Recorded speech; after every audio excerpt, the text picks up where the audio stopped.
최상위 문제집 같은 경우에 하이레벨처럼 가장 어려운 단계 문제는 좀 건너뛰고 풀어도 될까요? 이런 질문들을 해주시는데, 제가 여기서 네, 그거 건너뛰고 푸셔도 됩니다 라고 말씀을 드리면 어머니들 마음이 참 가벼워지고 편해지실 텐데, 어떻게 활용하면 좋을지에 대해서 조언을 좀 드리려고 오늘 주제로 잡아봤습니다.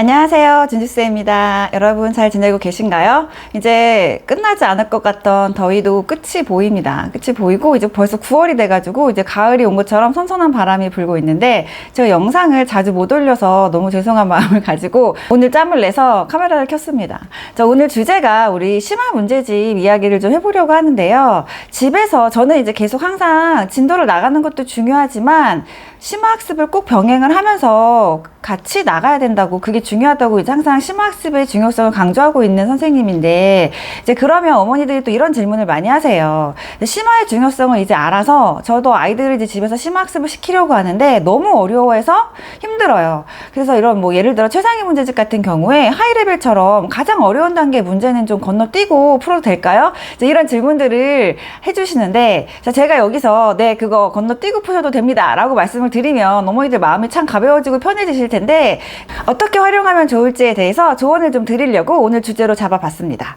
제가 가장 먼저 강조하고 싶은 점은요, 어떤 심화 문제집 뿐이 아니라 어떤 문제집이든지 간에 아이가 어려워한다고 해서 그 뭐 문제를 패스하고 풀린다거나 어떤 한 단계를 건너뛰고 풀린다거나 하는 것들은 별로 추천하지 않는 방법입니다. 왜냐하면 이게 초등 시절부터 아이가 좀 힘들어한다고 해서 그걸 빼고 풀거나 뭐 넘기거나 건너뛴다거나 이제 이런 것들이 습관으로 혹시 자리를 잡게 되면 앞으로 아이가 어떤 어려움을 닥쳤을 때 계속 이제 건너뛰고 싶어 하고 빼고 풀고 싶어 하고 이제 이런 것들이 안 좋은 습관으로 자리를 잡을 수 있기 때문에, 저는 가급적이면 어떤 문제집이든 교재든 단계를 선택을 했으면 그 단계를 힘들어도 끝마치는 그런 성취감을 좀 느끼게 해주시는 거를 추천을 드리고요. 특히 이제 심화 문제집 같은 경우에는 아이가 어려워해서 시간도 너무 많이 걸리고 너무 힘들어한다, 이제 그러면 얘를 건너뛰고 교재를 마무리를 하기보다는 일단은 얘는 덮어두고 교재 단계를 좀 낮춰가지고 그 단계, 아이에게 맞는 단계의 교재를 완성을 하는 것부터 다시 시작을 하는 거를 추천을 드리고 있어요.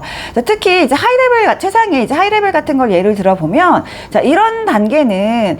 어머니들이 이제 우리 아이들만 보고 얘는 이거 남의 집 애들은 다 잘 푸는 것 같은데 우리 애는 이걸 왜 이렇게 어려워할까라고 이제 고민들이 되게 많으신데, 사실은 전국 평균으로 봤을 때 굉장히 이제 어려워하는 문제의 단계가 맞고요. 평균적으로 한 50% 정도의 문제들은 어떤 선생님의 도움이나 엄마의 힌트나 정답집의 도움이나 이제 이런 것들을 좀 받고 풀어낼 수 있는 정도, 나머지 이제 50% 정도가 아이들이 붙잡고 끙끙거리면서 여러 방법으로 고민을 했을 때 풀리는 정도, 이렇게 생각을 좀 하시면 기준이 좀 잡히실 것 같은데요. 우리 아이의 성취율이 높지 않다고 해서 이거 너무 어렵고 힘들고 건너뛰고 싶고 이제 이런 생각이 들 수 있지만,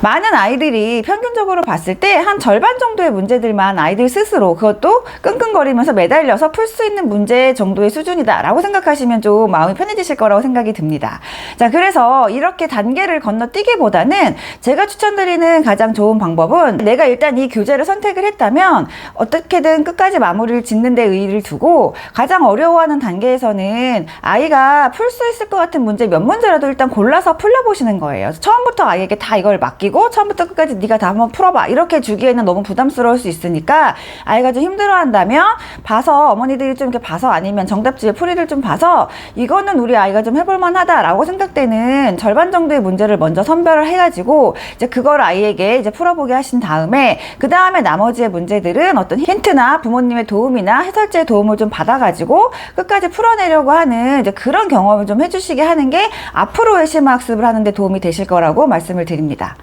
그 다음에 가장 제가 비추천하는 경우는요, 이제 이런 경우들 있어요. 아이가 심화 문제집을 어려워하면 다음 단계의 진도를 좀 먼저 나가고, 그 다음 학년도 좀 진도를 나가고 쭉 진도부터 나간 다음에 다시 돌아와서 심화 학습을 풀리면 의외로 잘 푼다, 이제 그런 방법으로 문제를 풀리려고 하시는 분들이 계시는데, 저는 여러 번 강조하지만 그런 식으로 아이가 어떤 앞선 개념을 미리 배워서 심화 문제를 쉽게 풀어내는 거는 심화 학습을 하는데 그게 크게 의미가 없기 때문에, 이제 그런 이런 방법은 추천을 드리지 않고요. 맥시멈으로 잡았을 때 예를 들어 해당 단원을 아이가 너무 어려워해서 다음 단원을 먼저 좀 풀어보고 그 다음에 다시 돌아와서 전 단원을 좀 풀어본다거나 이렇게 아이의 현재 진행하고 있는 같은 학년, 같은 학기 내에서의 잠시의 미룸은 거기까지는 괜찮다고 생각이 되지만 이거를 막 학년을 뛰어넘어 가지고 지금 학년 말고 다음 학년에서 배워야 될 내용들을 좀 미리 배워서 그 다음에 전학년 단계에 넘어와서 심화 문제이지만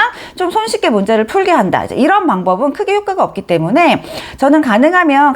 같은 학년 내에서는 아이가 너무 이제 심화 문제만 붙잡고 긴 시간 끙끙거리면 힘들 수가 있으니까 좀 수월하게 할 수 있는 단원부터 먼저 좀 진도를 나가고 그 다음에 좀 환기를 시키는 의미에서 다시 한번 돌아와서 예전 문제를 다시 복습해 본다거나 다시 한번 다른 방법으로 스프리 전략을 생각해 본다거나 이런 방법은 추천을 드리지만 학년을 뛰어넘어서 앞선 개념을 가져다가 푸는 방법은 비추라고 말씀을 드리고 싶습니다. 자, 우리가 심화학습을 하는 이유를 자세히 생각해 보시면 다시 한번 생각해 보시면 아시겠지만 우리가 심화 문제집을 풀어서 어떤 높은 성취율을 낸다 이런 게 가장 큰 목적이 아니라 사실은 우리 아이가 심화 문제를 푸는 목적은요 생각하는 힘을 키우기 위해서가 가장 크거든요. 문제를 좀 생각을 여러 방법으로 해보고 힘든 문제지만 어려운 방법도 고민을 좀 해보고 이렇게 해서 아이가 그 과정에서 얻어가는 것들이 사실은 굉장히 크거든요. 그래서 지금 초등 시절에 어떤 심화 문제집의 성취율이 몇 %가 나오냐 이런 거에 중점을 두고 거기에 의미를 두시기보다는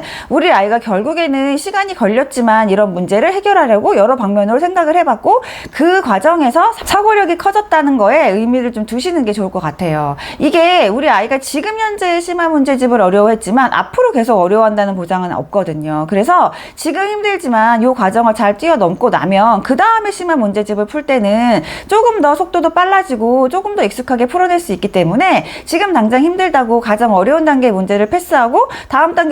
학년 진도를 나가야겠다 이런 욕심은 좀 내려놓으시고 힘들어도 절반 정도는 우리 아이가 꼭 풀고 나갈 수 있게 도와줘야겠다라는 마음가짐으로 심화학습을 접근해 보시면 좋을 것 같다는 생각이 듭니다.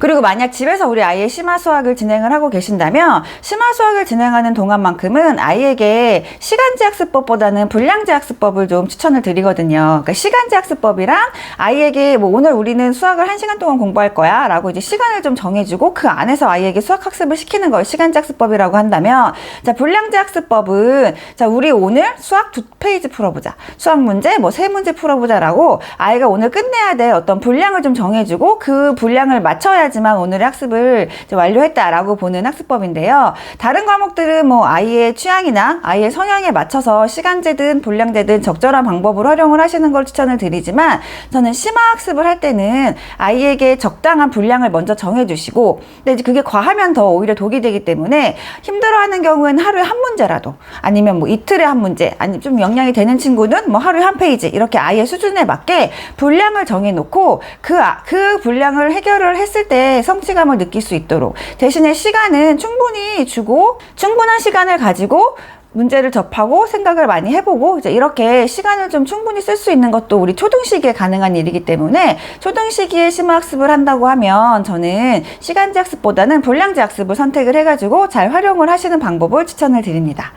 자, 오늘 우리 심화 수학에 대해서 말씀을 드려봤는데요. 자, 여러 가지 방법들이 있겠지만 자, 심화 수학이라는 거는 사실 놓지 않고 포기하지 않고 끝까지 꾸준히 할 때 가장 큰 빛을 발하는 분야라고 생각을 합니다. 자, 그러니까 지금 당장 어려워서 가장 어려운 단계의 문제는 내가 좀 빼고 풀리고 싶겠지만 자, 욕심을 좀 낮추시고 그 단계를 좀 낮춘다거나 아이의 교재 수준을 바꾼다거나 시간을 좀 여유 있게 잡는다거나 해서 교재에 완수를 하고 아이가 내가 이거 어려웠지만 끝까지 풀어서 해냈다라는 성취감 그 다음에 어떤 문제라도 내가 이게 어렵지만 해보려고 한다는 그 시도 자체에 굉장히 칭찬을 좀 많이 해주시면 아이들도 자기들도 이제 기분이 좋아지고 자신감이 생기면 점점 더 심화학습에 대한 욕심을 낼 수 있거든요. 자, 그러니까 오늘부터 이런 방법으로 심화수학 한번 도전을 해보시기를 추천을 드립니다. 자, 오늘 영상 내용 도움 되셨나요? 저는 다음 주에 더 좋은 주제로 찾아오겠습니다. 감사합니다.